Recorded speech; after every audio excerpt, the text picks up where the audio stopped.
Yeah.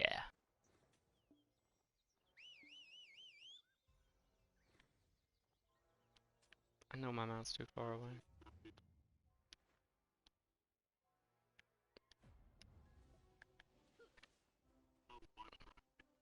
Yeah.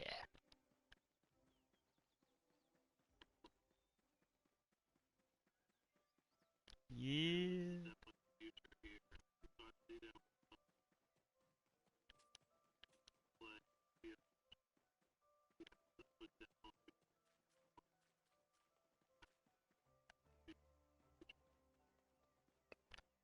I'm my only reason I haven't gotten into VR personally is I've been waiting for the tech.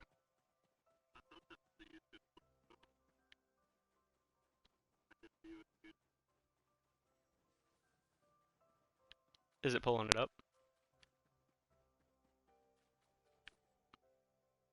Bet.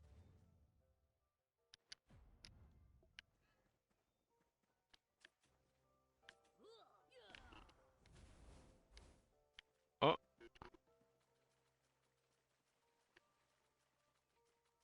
said somebody's viewing me.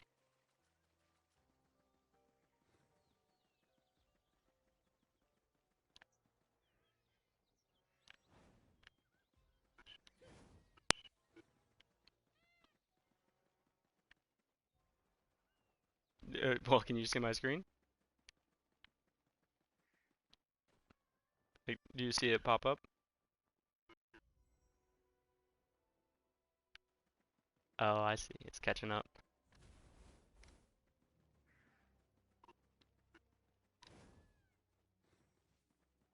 Do it.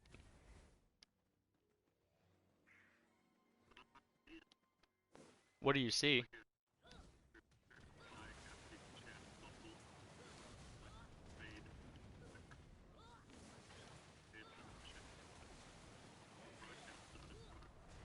Huh?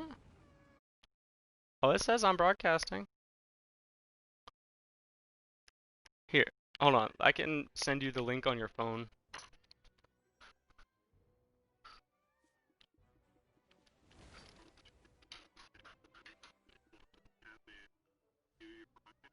Yeah, because I'm streaming it to YouTube. Hmm? Hi, Beth. Oh, yeah. Oh, I'm doing it right now. What's up, hon?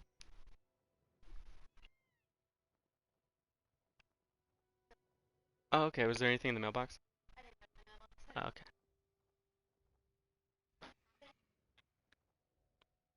How do I share? Huh? Copy link.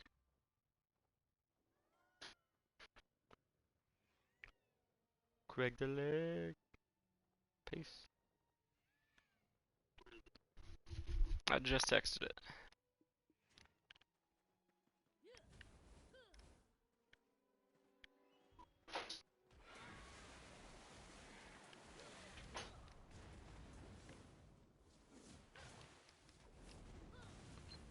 You might just mute it just so you don't hear me cross talking over myself.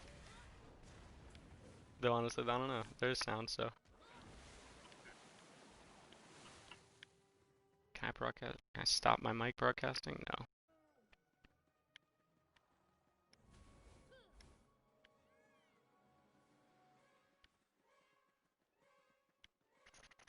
I'm over there. Is it loading up?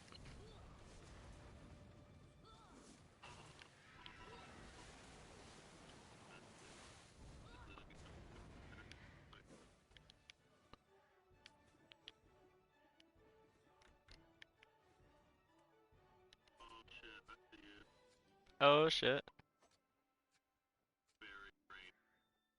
Very grainy. Ooh. As I say, it should be 720 at least. But yeah, no. This is Black Desert. This is one area at least.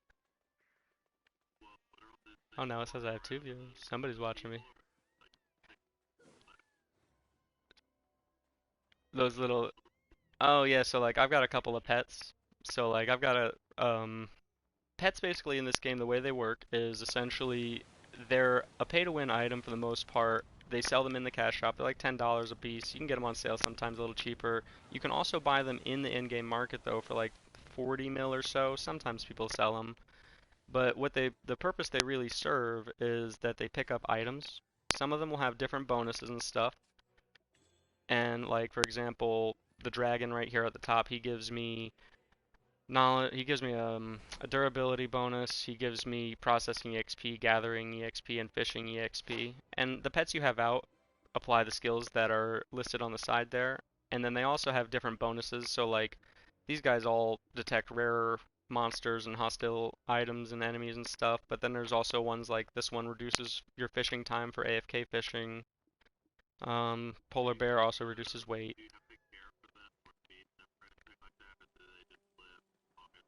So they won't die, but you do have to feed them. And so the trick really comes down to like, yeah, just like that. And so you just do that once in a while, you just get some feed. You can make the feed through cooking or you can buy it off the market really cheap. And the market itself is pretty expansive.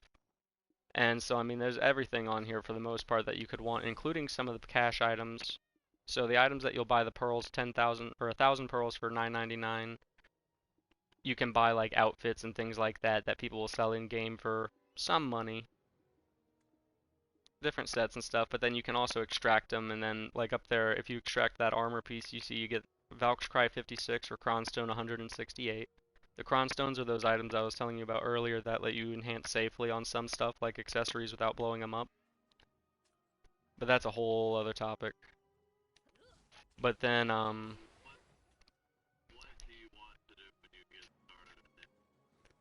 so when you very first get started, you won't really be in an area like this. It'll look kind of similar, but I'm actually in a totally different part of the map. Oh my god. That happens. But that's on me for not paying attention to where I was standing. Let me go over here to the road and not get jumped on by that panther on that cliff. So, yeah. That's a griffin. That thing is massive. I forget you're a few seconds behind me. Basically, the map itself is massive. It's broken up into a few different regions, like I was talking about earlier with the wars. But the area I'm in now is actually one of the later parts of the game. It's probably the third or fourth storyline part. But then you'll start out in this coastal region called Velia. The region itself is called Balanos. Velia is like the nearby big town. And essentially, what you're doing when you very first start off is for the most part your early game, your first character in your first playthrough, you want to do the storyline.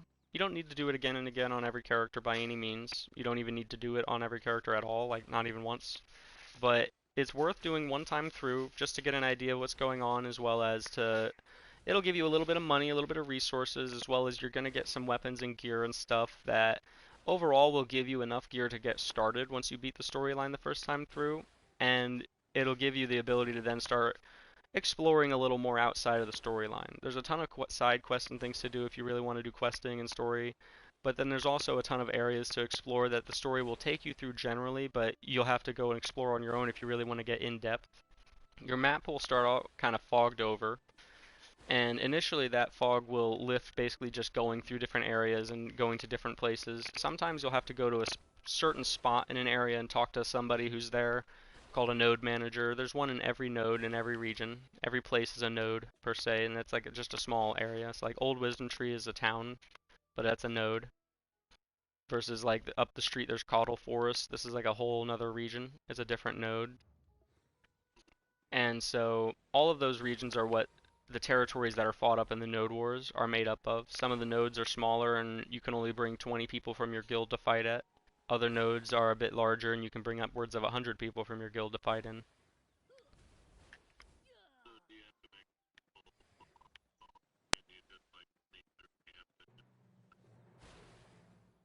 So with the node wars, it's much more so just full assaults because you're attacking other players.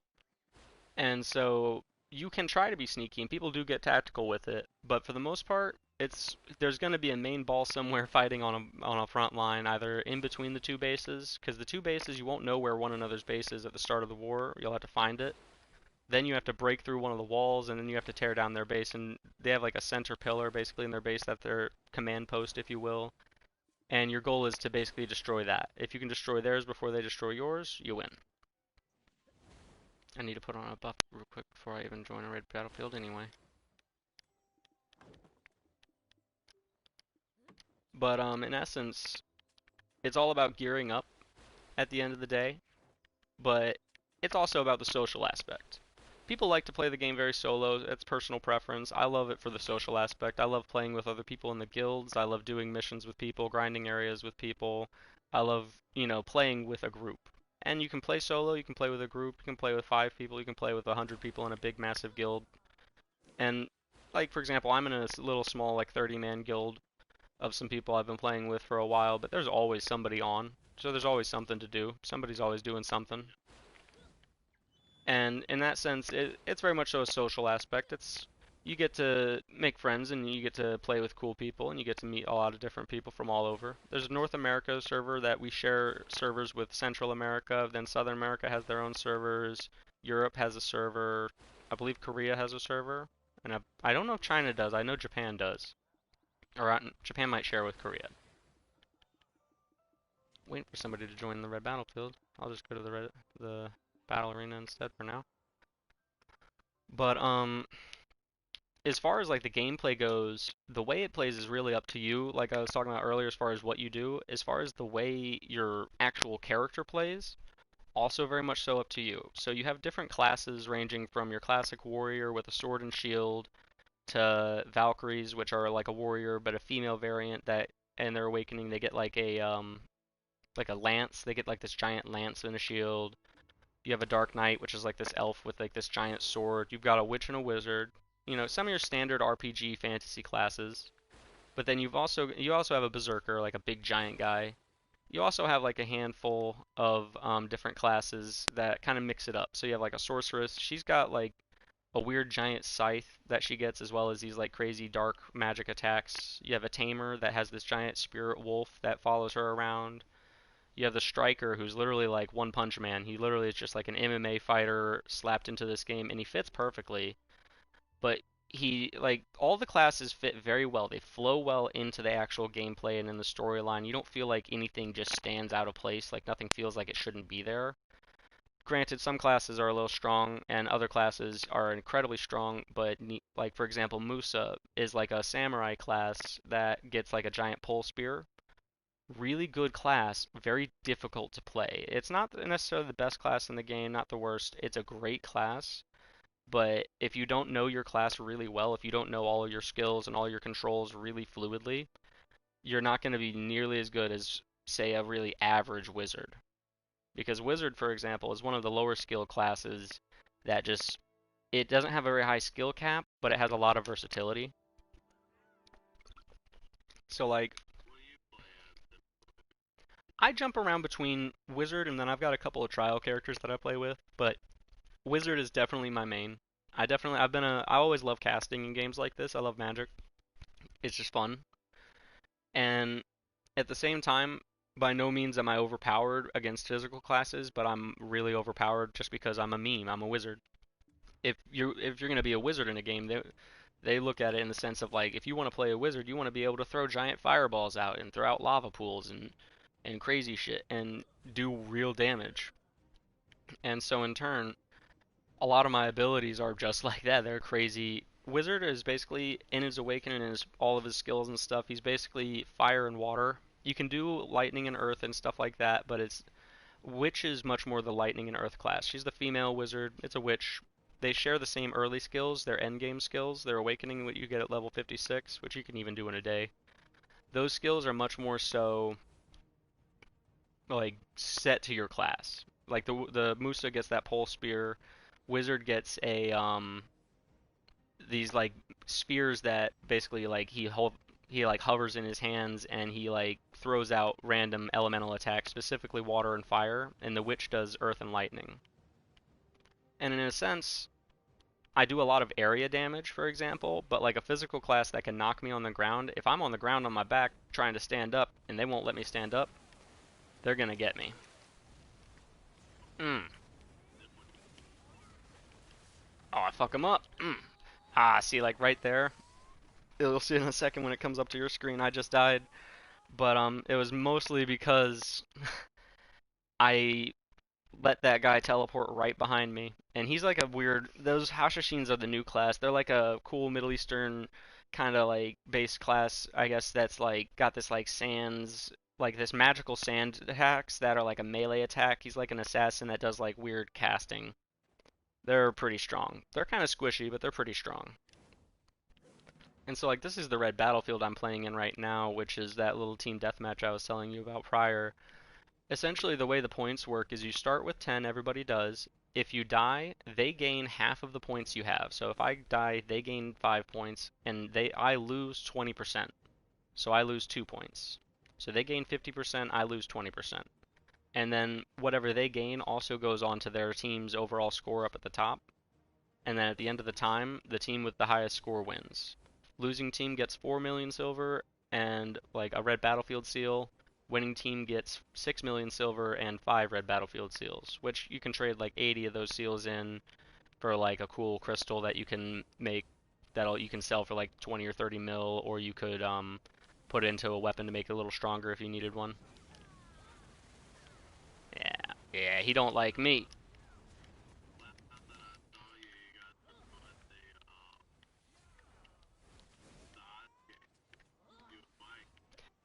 Mm-hmm. The odds game, you say?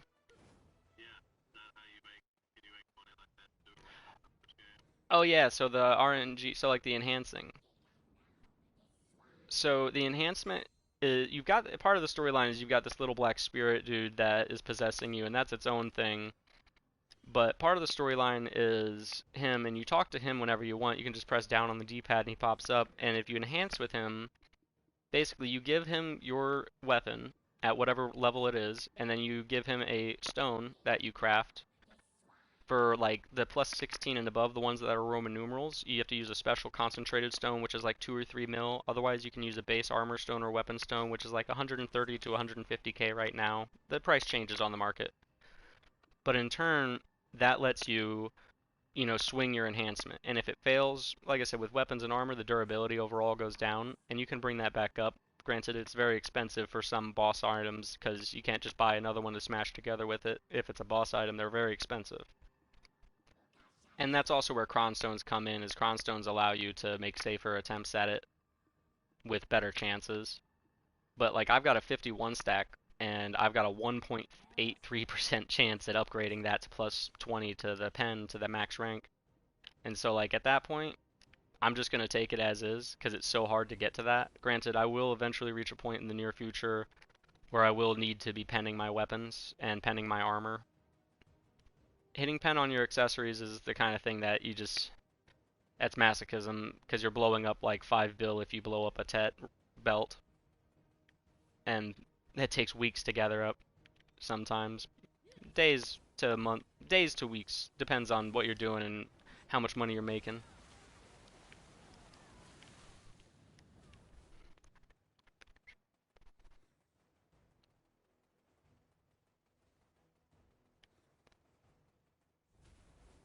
But yeah,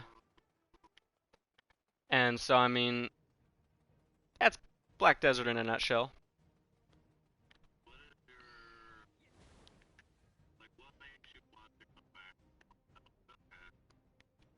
No, that's fair. It's a combination of the gameplay itself is very satisfying. Like MMOs on PC have had this kind of a gameplay for a long time, but they've never gotten it smoothly on console. And while it is a recycle from a PC MMO, it is definitely the best MMO I've ever seen done on console. As far as it's not clunky, it doesn't. I move around very fluidly. It plays almost like a fighting game. You're hitting R1 and R2 for like your Bane and heavy attack, and then you're hitting like circle occasionally or square for like a combo. And so as you do that, it really just plays very fluidly. You don't feel like you're stuttering. You don't feel like you're struggling to get a skill off or a spell out. You feel like you're really actually doing everything you want to, especially so when you get really comfortable after playing a while with a class. I might die right here. But at the same time, yeah, they got me. At the same time, a big part of it is the social aspect combined with like just the way it plays. Like it plays better than like any MMO I would normally play. But beyond that, it also has just like I said earlier, they're always adding content. Literally always. And so as they add new content regularly, it continues to give me new things to do. Like right now, I'm honestly starting to reach a point where because I've been playing since release and because I've tried to really diversify everything as far as I don't spend some people will spend 12 hours a day grinding the same area. I can't do it. I'll go insane. And so I try to diversify my time doing things that interest me in the game. And I'm always finding new things or exploring new things to do as far as like the other day I really wanted to go explore the ocean because I hadn't really gotten to yet. So I went and I got the money together and I bought a sailboat and I went sailing across the ocean. And the ocean's massive. There's a massive ocean area that is this whole giant region full of pirates and sea monsters and stuff. And like I said, it needs a content update that's coming very soon. Oh yeah. Well, here, if anything, we'll call it at that because I gotta go. I'm already taking longer than I thought. But it's been good chilling. I'll be on later on in the day if you're gonna be on or around. Otherwise, I'll catch you, bro. It was good to catch up.